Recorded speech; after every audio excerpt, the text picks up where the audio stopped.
السلام عليكم أخوتي وأخواتي متابعين قناة أبو هذال جام.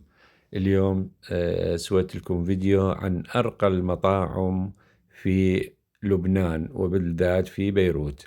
هذا أول مطعم كان مطعم بابل، هذا على الكورنيش يصير فندق، العفو، مطعم راقي جدا جدا.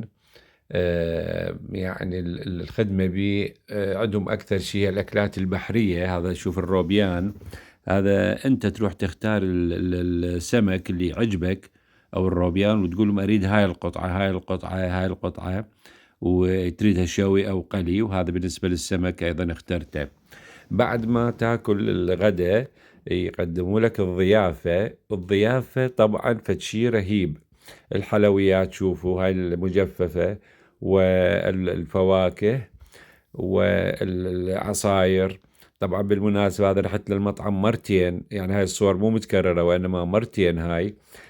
وبالمرتين أكلت روبيان وسمك، لأن لذيذ بشكل وأنت تختار السمك اللي تعجبك. وطبعا ما ننسى الليمون، هاي عصرة ليمون عليه، فالشي راقي كلش طيب. وهاي من ضمن الضيافة المجانية بفندق، العفو، مطعم بابل، اللي هي الحلويات. وهاي تنزل وياها البابا غنوج. هذا هنا عندنا المطعم ما أتذكر اسمه بالضبط، بس هو المندي اليمني أعتقد. جلسة عربية رهيبة كلش حلوة بالقاع. وعندهم مندي يعني اللحم والدجاج.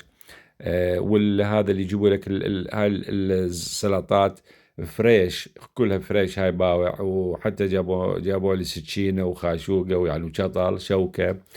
هاي موجودة مبينة بالصورة. وانت تقطع اللي تريده، يجيبوا لك ياشي كامل، يعني نظامهم كلش حلو. فيه كثير مطاعم ما شايفها بهالشكل. انت تقطع السلطة. وبعد السلطات هاي نزلت، جانا هسه هذا هنا نبين عندنا المندي، هذا الدجاج واللحم مشكل. قلت له جيب لي. يعني الطعم فد شي خرافي. ناس متخصصين.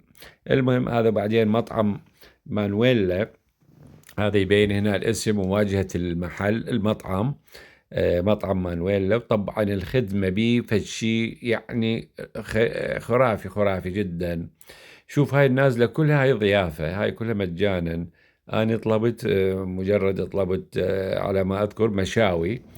نعم. وهذا العصير أشكال يجيبه، 3 أنواع تقريبا. وهذا المخلل أو الطرشي والزيتون والطرشي الأحمر. والسلطات اللبنانية طبعا هم مشهورين بالسلطات اللبنانية بأشكالها وترتيبها.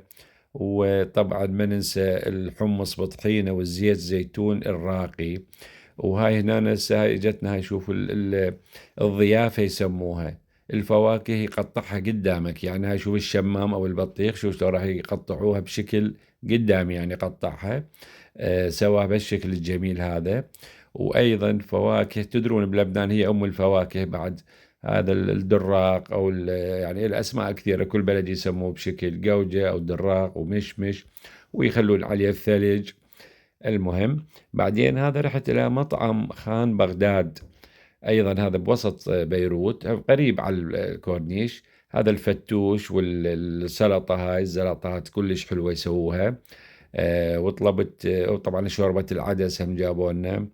جابوا لي، نعم. وهذا الدجاج المشوي رهيب على هذا الرز او التمن الاصفر نسميه احنا. ويا 3 أنواع مروق، بامية وفاصوليا وتبسي باذنجان. وطبعا ما ننسى الشاي العراقي المشهور. أيضا جابوا لي شاي. وبلاش الشاي عندهم. وهذا اكو مطاعم شي بسيطة، مثلا هذا سناك يعني بربوش يقدم فطور، هذا بيض وزلاطة أيضا، فد شي كلش راقي وطيب. سناك يعني وجبة خفيفة. وأيضا ما ننسى فلافل أراكس، فد شي في الطعم كلش طيب، سندويشة رهيبة. إذا عجبكم الفيديو نتمنى أن تساعدونا وتدعمون القناة باللايك والاشتراك. شكرا جزيلا.